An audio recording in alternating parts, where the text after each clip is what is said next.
Mediation. We have analyst Ivan Swafula as well as lawyer Caleb Kusienya, and we will be discussing the issue of the Rwanda courts shortly. But still, on matters court annexed mediation, a major milestone has been achieved today at the Nyeri Law Courts after a case pitting family members over the ownership of property went through successful mediation process. The courts in Nyeri today is set to adopt the resolutions made in that particular case. Let's get those proceedings live. Because it is for me to just adopt. I don't even need to know the contents. I don't need to know the contents. I don't even need to know how they reached an agreement. It is confidential to them. Okay? So it is better. But your client is here. Your client is here. I know you don't know whether they're here.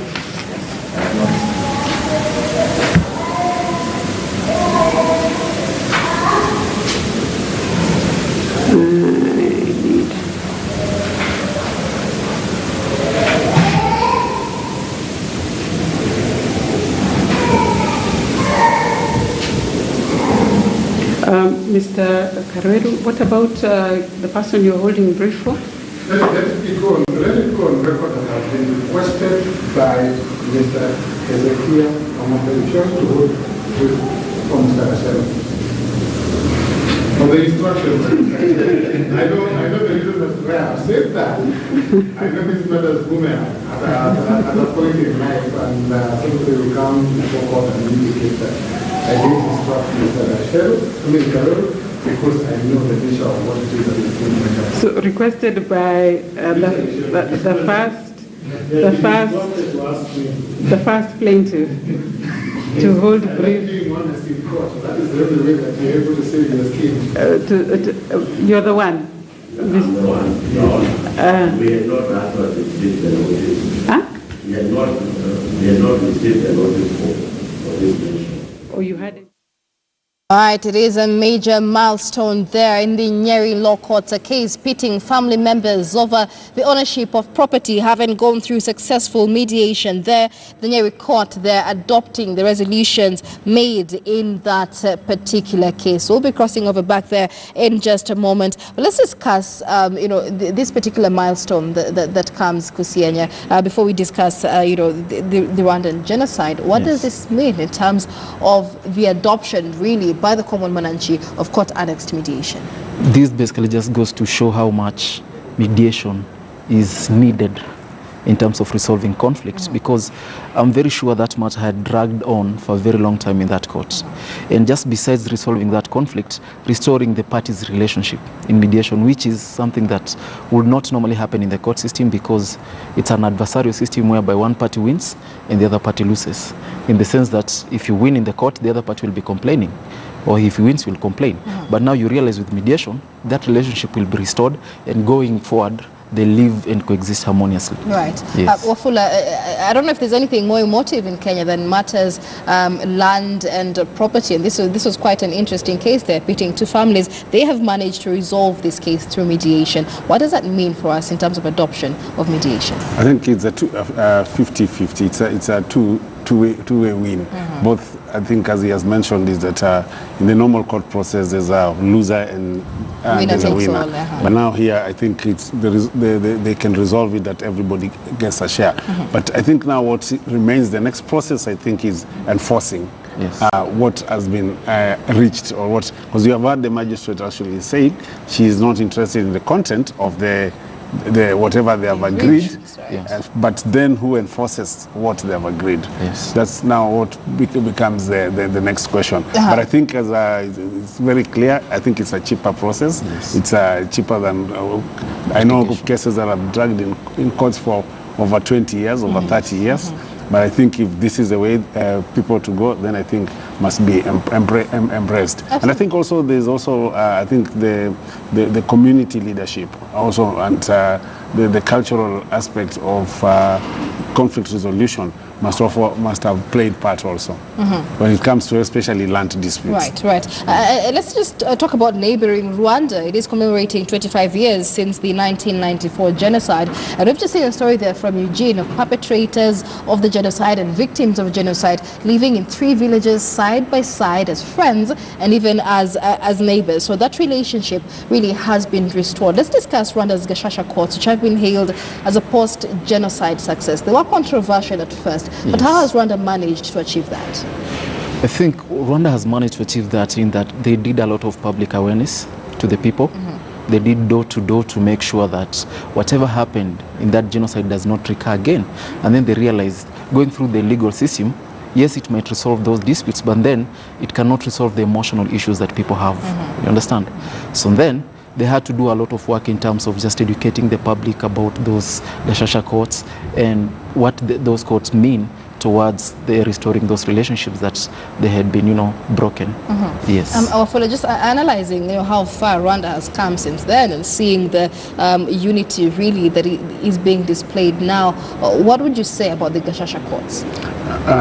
Having the privilege of visiting Rwanda quite a number of times and seeing how not only the way the court process, but looking at the transition and the post-conflict process in Rwanda, you will admit that actually Rwanda has done a lot, especially I would say the authorities in Rwanda have really taken this as a huge project for them. One thing I think is important to mention is that even there was a lot of backlog in these cases, in the genocide cases. Because a few cases were taken to the ICTR in Arusha, the so-called high-profile cases. But there was a lot of the mid-level and the low perpetrators who are very well known. They were neighbors. Some of them actually were relatives because there was intermarriage. And these were the cases that there was no proper system of dealing with, because the Rwandan courts themselves would not be able to deal with these cases. There are people who were in pre-trial for many years because they didn't know what to do with them, because a lot of concentration was in the ICTR. And I think the adoption of the community-based, the cultural-based process, the Gashasha, was actually a milestone. I think at some point, as we've said, it was controversial. But looking now that perpetrators and victims are living side by side, their neighbors, I think that's a classical example of the mediation process, maybe apart from the South African Truth and Reconciliation. But what is happening in Rwanda, it's actually a very classical example of how mediation can work. And now seeing that mediation cannot only be confined on civil matters, but mediation can actually be extended to matters, politics matters, criminal, or even like what happened in Rwanda. And looking even in Kenya, for example, after the post-election violence, I think there's still people who were not able to return to their homes, those who were evicted from their land. And I think there have been a lot of kind of, I don't know whether it's mediation, but kind of persuasion that they should go back where the internally displaced people who left their homes, those who were in satellite camps. We don't know up to this point how many of them have been able to go back and live with their neighbors. Absolutely. And embracing that also as a form of mediation. So I think when you talk about mediation, we think we need to grow it and to take it beyond the civil aspect of mediation and grow it towards, national cohesion, trying to use it to heal the nation. So I think that's where you can measure the success of mediation to that extent. So as far as Kenya is concerned, I think we are using it, we are learning, and it's a step towards probably better things ahead, because we have confined it only to matters civil, as you said, matters land, matters family court, but I think we need to grow it beyond that, so that we'll be able to settle even historical injustices. Right. Kusinya, you have had experience really dealing with cases of mediation. Yes. What is the nature of most of the cases now that are causing the backlog in the cases? Basically, land cases, as we were discussing, they're one of of the major backlog of the cases in the judiciary right now. Also family disputes in terms of children matters, separation, divorce matters, and commercial disputes also, because they're dragging too long. And some of these issues sometimes are beyond the parties themselves, because you realize sometimes you come to court and one of the parties is not present, or their advocates are not ready, or the court is not sitting. It's not sitting. So you realize it's something you as a party cannot control. And you're also under the mercy of your advocates to give you direction. But then when it comes to mediation, you realize it's easy because you have a lot of say. The mediator doesn't have much say in the mediation besides just guiding you to a solution. So then you can come up with your own solution and set the timelines and the dates for meeting and discussing the whole issue. Yes. All right, now we're discussing alternative dispute resolution. Other than mediation, what other options do Kenyans have? Other options are, when you look, for instance, at the Constitution of Kenya, Chapter 159, you realize it allows the court and tribunals to apply other alternative dispute resolution mechanisms such as arbitration, mediation, the one we are discussing, traditional dispute resolution mechanisms, and reconciliation, as it is. Yes. Right. So besides litigation, parties can decide to either go towards arbitration or mediation or the litigation system. And in this instance, for instance, right now you see like there are so many companies, foreign companies and investors trying to invest in Kenya. So what happens is normally when they do these contracts, they include mediation clauses and arbitration clauses, which makes it easy to resolve disputes when they come up. Yes. All right. Let's go live to Ibrahim Karanja now, who is live for us from Nyeri County, from the Nyeri Law Courts, actually. Ibrahim, I understand a major milestone there has been achieved today. A case pitting two families over an issue of property successfully resolved through mediation. What more can you tell us? Yes, indeed, Michelle, a major milestone. What is left, or what we expected to have today, was an adoption by the court of the process or of the agreement that was made between these two disputing factions. But this adoption is very likely to be made tomorrow. Of course, this is after a request by the legal representative for one of the defendants in this particular case. But from the look of things, the particular people involved in this particular case are ready. It is now going to be adopted. The solution has been found through mediation. I'll bring in the people involved in the case. They'll tell us their name, what the dispute was, and briefly they'll give us their opinion about the mediation process. I understand before this, they had a similar case that took 10 years before the court. And this one, through mediation, only through visits, and it's over. Tell me your name and then kindly tell us, brief us about, briefly about the case, if you may, and then tell us about the mediation process, how you find it. My name is Hezekiah Wangombe Geshohi. I've actually been chairman of the company for the last 10 years, being elected by the members through the system of voting by hands and also voting by shares. This matter is a matter where the current officers of the company actually disrupted the meeting when it came to the issue of voting by shares. This is mainly because they were aware that by voting by shares, they could not be elected. So they insisted that the voting by show of hands was the final, and they are not going to allow any other. In that case, we had to actually come to this court, this honorable court, to actually file our matter, and our request was very simple. The fact that we want elections to be held by pool or shares, for that matter, and that is exactly what has been the issue.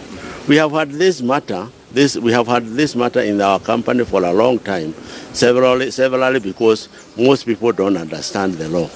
As for me, as a professional accountant, I understand that the two must be applied. Yes. In this case, in the last one which we followed, and we followed it in Nyeri, we followed it in Nairobi, and we followed it all the way until judgment was produced. It took more than 10 years. In this case, when the court came here, when we attended the court, we started the first time. We started the issues of cross-examination. I was partly cross-examined. Then the judge, in her own way, decided that this is a matter for mediation, and we were referred to mediation. We have been coming for mediation all the way from, for me, is all the way from Nairobi. We have been coming for mediation, but the mediation has taken 3 sittings. Only 3 sittings? Only 3 sittings. In my view, with the type of training that the mediators are being given, with the type of understanding that people are made to understand that courts are serious matters, mediation can actually be the solution for reducing most of the issues. It should not be limited to private companies. Yes. It should not be limited to anything. It can actually be modified. It can actually be used even for traffic matters. Thank you. In my view, in the traffic matters, the issue that is actually hurting the people is that the police know that the matter takes too long. And they themselves are not ready to come for the hearing. Yes. So they are punishing the defendants because they know they will go there, they will not come. You'll go there several times, you will not come until you are tired and you are hurt and you lose a lot of time and money, which is very unnecessary and unreasonable.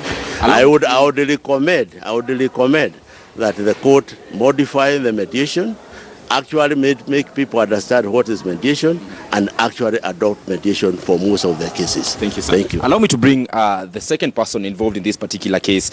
It is almost over. We cannot rule what will happen tomorrow, but the judge has categorically mentioned that for her it's only adoption. In fact, she is not interested in what the contents of that document is. She's not interested in what means it was used for you guys to get together. What is your opinion briefly on mediation, sir? Kindly start with your name. Thank you. My name is Peter Gichoigetao, a director in Umoja Service Station in the company, and I am one of the defendants. And this case has gone on for nearly 3 years, from 2016. And as one of the defendants, we are taking to court three directors and the company.